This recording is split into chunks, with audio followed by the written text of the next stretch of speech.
Hi, Chris Arbutine here from Belleair Coins, Gold and Diamond in downtown Largo, Florida, where we buy, sell precious metals, and we have a large web presence, YouTube, and the internet. I promised I'd be making these more relevant as to world current events and what's going on in the gold and diamond industry. So let's talk about what could Bernie Sanders, socialism, and gold have in common? Well, I'm here to answer that question. In the course of our business, we basically have to stay ahead of trends. So that often means investigating different things. And in 2019, I graduated from Eckerd College, thank you very much, my 4-year degree in BS. One of the things that I was very interested in was Tanzania. Tanzania is a small African nation, very, very rich in natural resources, but has one of the poorest social economies in the world. Now, how could that be? Well, let's talk about that. In 1964, when Tanzania got its independence, their president was a very, very smart man. His name was Julius Nyerere. And he said, look, conditions are terrible. The country's not being run right. Let's create a democratic, hybrid, socialist country here. So what he did say, yes, you will be able to vote people in. You will have rights. We will decentralize authority, but we're going to nationalize all of the major industries, healthcare, energy, natural resources, all the big ones. And again, kind of similar to what Bernie Sanders is saying. He's saying, hey, let's nationalize healthcare. Let's nationalize the major industries. Let's nationalize whatever we can to make your life better.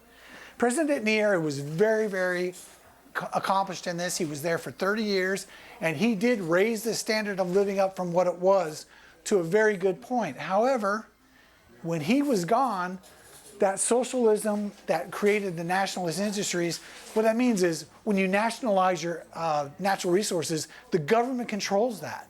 And basically what the government did, because it was socialist, they nationalized these major industries and they made side deals after Nyerere left, and the top 1% of Tanzania is the most wealthiest. Here's an interesting fact. This is about Tanzania and the gold that goes over there. And why am I talking about gold and tanzanite? Well, tanzanite's in your jewelry. We buy, sell, and appraise it. We buy precious metals, gold, and gold's a big part of that. From 1997 to 2005, $2.5 billion of gold was exported out of Tanzania. Only $28 million in revenue of that was returned to its citizens. How could that be? Well, how is that? Multinational companies get in there, and once under socialism, you nationalize your industries, and let's say Mr. Nyerere's gone, and it falls into the top 1% or people that are less scrupulous. So what that means is, although Mr. Sanders could have some great theories about how we nationalize this and nationalize that, and we keep it Democrats, but we make government bigger, well, it's great when someone like Sanders is in there or President Nyerere, they can keep a handle on that. But we all know that Mr. Sanders could only be there 8 years. And who's coming after that?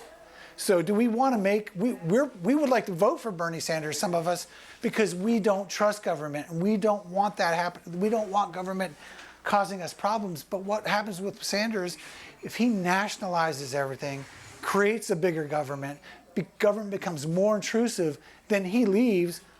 What happens with the next president? Is he going to treat you the same way? Is he going to feel the same way about nationalism?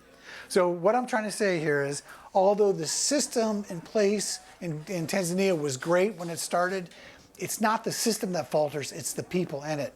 So forward-thinking young people, as I discovered in my report for gold, silver, precious metals, of course, which we deal in all the time, I came across this conundrum of, it looks like the same benefit that you got from socialism in the beginning is the same thing that handcuffs you and takes away from the country in later stages. So as Winston Churchill said, we have the worst system in the world right here, except for all the rest. So again, when you're thinking about gold and tanzanites, think about us. When you're thinking about voting, please take a look at history, take a look at other countries, because history does repeat itself.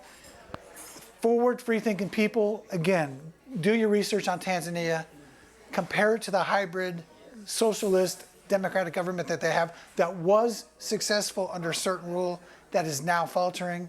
Again, when you vote somebody into this country and you're thinking about socialism and a hybrid democratic process, take a look around the world, make the decision for yourself, but please be informed. With that being in mind, if you need to be informed about tanzanites, gold, jewelry, diamonds, that's me. Come to me for that. As far as political, go out there, become educated, look at other examples, and vote the best way you can. Thank you very much. Thanks for tuning in, and feel free to send me emails. If you liked what you saw, again, subscribe to the channel. Thank you very much.